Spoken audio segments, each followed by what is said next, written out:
ऊंचे पहाड़ों और विशाल वृक्षों से घिरे एक छोटे से गांव में रिबोक नाम का एक लड़का रहता था।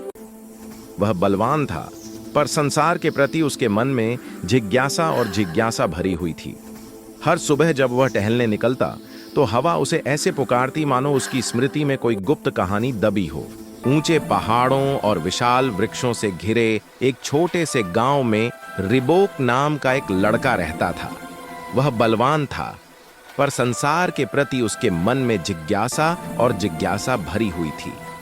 हर सुबह जब वह टहलने निकलता तो हवा उसे ऐसे पुकारती मानो उसकी स्मृति में कोई गुप्त कहानी दबी हो। क्या आपको लगता है कि हवा आकांक्षाओं को दिशा दे सकती है? लिली ने कोमल स्वर में पूछा। वह जवाब देता है, हवा हमें उन सपनों के बारे में बताती है जिन्हें हम भूल चुके हैं। उस दिन से वे दोनों साथ साथ चलने लगे, सार्वजनिक रास्तों पर, छितरी हुई पत्तियों के बीच से और तारों से भरे आकाश की रातों में।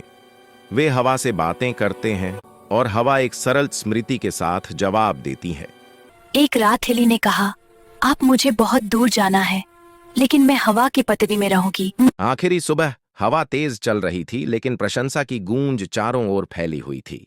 रिबोक खड़ा हुआ, लेकिन उसे महसूस हुआ कि रिश्ता खत्म नहीं हुआ है। वह अब भी हवा के साथ बह रही है।